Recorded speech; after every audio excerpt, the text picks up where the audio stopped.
Kira-kira mau diambil apa kagak? Hah? Mau diambil apa kagak? Ada diskon 1000%. Siapa yang masuk mau ngambil sendal, mau ngambil tanah, mau ngambil handphone, mau ngambil baju, mau ngambil apa aja gratis 1000%. Kira-kira mau diambil apa enggak? Akal yang normal dia akan berkata ambil, meskipun harus antri ngambilnya. Benar apa benar? Ramadan juga begitu Pak. Kalau ada orang yang Allah anugerahkan masuk di bulan Ramadan, tinggal Bapak mau ngambil apa kagak? Mau ngambil fadilahnya, mau ngambil ampunannya, mau ngambil keutamaannya apa enggak? Kita nih, maka maaf, bodoh. Kalau ada orang dapat diskon 1000% tapi dia nggak ngambil, kira-kira pinter apa geblek? Biar kenceng nyautnya. Pinter apa geblek? Berarti besok-besok kalau ada orang yang udah pengen agak terawih, berarti pinter apa? Hah? Biar kenceng nyautnya.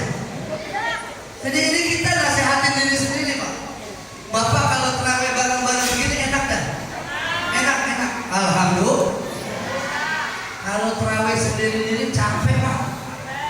Saya ngerasain terawih di rumah 2 hari sendiri-sendiri capek. Maka bersyukur ketika ada orang yang Allah anugerahkan menjadi umat Nabi Muhammad SAW. Ini durasinya cuma 1 bulan. Dan ini sudah malam ke-13, berarti sisanya berapa hari lagi? 17 hari lagi. Mudah-mudahan kita panjang umur.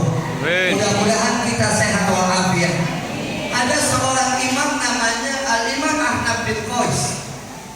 Imam Ahnaf bin Qais itu adalah seorang yang Allah kasih umur lebih dari 80 tahun.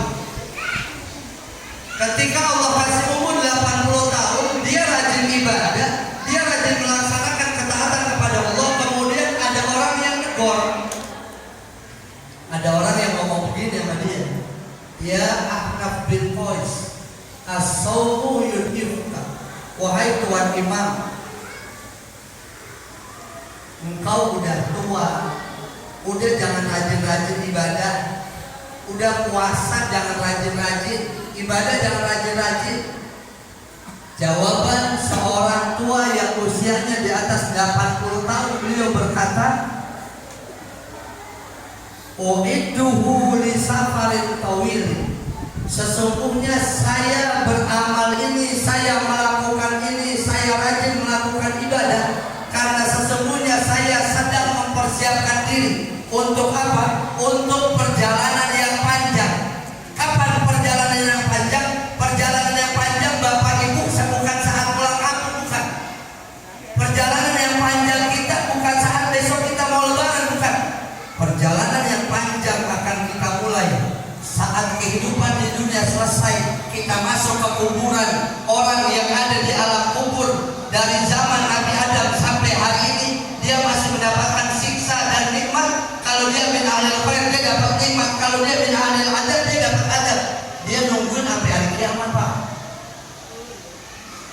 Maka sabar atas melakukan ketaatan kepada Allah itu masih lebih ringan ketimbang kita harus sabar menerima siksa di kuburan. Bapak kalau ntar pulang dari sini ada kuburan, ada nggak kuburan di sini? Ada ya? Ntar Bapak iseng-iseng berhenti di kuburan 5 menit aja, 5 menit. Itu setiap malam tuh ada suara di kuburan. Cuman sayang Allah nggak kasih kita dengar. Itu kuburan dimanapun tiap malam ada suara yang bertanya kepada seluruh penduduk kuburan yang ada di dunia ini. Dia bertanya, ya ahlal kubur man tabiqul yaum. Wahai kalian yang ada di kuburan, kalian itu cemburu sama siapa? Kalian itu iri sama siapa? Kalian itu kalau dihidupin pengen kayak siapa? Itu kuburan serempak dimanapun mereka menjawab sama. Nabitu ahlal masajid. Kami cemburu kepada mereka orang-orang yang masih bisa ibadah di dalam masjid. Alhamdulillah. Jadi bapak, saudara, ibu, semua kita yang malam hari ini ada di masjid ini adalah orang-orang yang dicemburui oleh orang yang ada di kuburan. Apa sebabnya? Tiga. Ada tiga sebab yang menyebabkan orang-orang yang ada di kuburan pengen kayak kita. Yang pertama, yusalluna wala nusalli. Kata orang yang ada di kuburan, saya cemburu sama orang-orang yang ada di Masjid Al-Ihsan. Apa sebabnya? Yang pertama, karena mereka masih bisa sholat, saya udah enggak. Mereka masih bisa ibadah, saya udah enggak. Bapak yang sholat, ibu yang sholat, kita yang sholat, ibadah sholat yang kita kerjakan adalah ibadah yang dilakukan oleh ratusan ribu malaikat Allah yang ada di langit. Jadi bapak ruku, kita yang sujud, kita yang duduk tasyahud adalah rangkaian kumpulan ibadah-ibadah yang dilakukan oleh malaikat-malaikatnya Allah Subhanahu wa Ta'ala. Ada ratusan ribu malaikat yang takjub dengan ruku dan sujud yang bapak lakukan.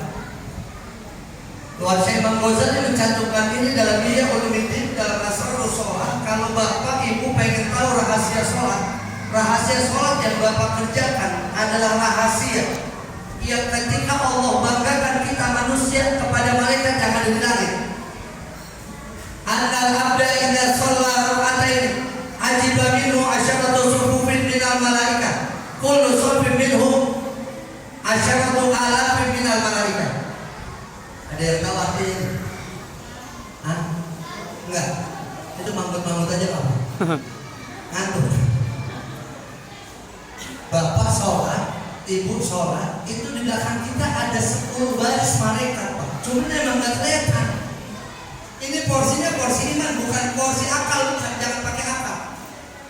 Kata Imam Ghazali, kalau ada orang sholat 2 rakaat saja, maka di belakang itu ada 10 baris malaikat. Satu barisnya ada 10.000. 10.000 malaikat berbaris satu baris kali 10 baris, jumlahnya berapa? 10.000 kali 10 berapa tuh? Hah? Banyak. Emang kalau itu nggak ada duitnya udah ribet ya? Ada 100.000 malaikat Pak yang takjub dengan pelaksanaan ibadah yang kita kerjakan. Jadi ibadah sholat ini bukan ibadah main-main. Ibadah sholat ini bukan ibadah sembarangan. Ibadah sholat adalah ibadah yang ketika Nabi Isra dan Mi'raj, Nabi melihat ada malaikat yang lagi ruku, ada malaikat yang lagi berdiri, ada yang lagi ruku, ada yang lagi sujud, ada yang lagi duduk. Ini kumpulan ibadah-ibadahnya malaikatnya Allah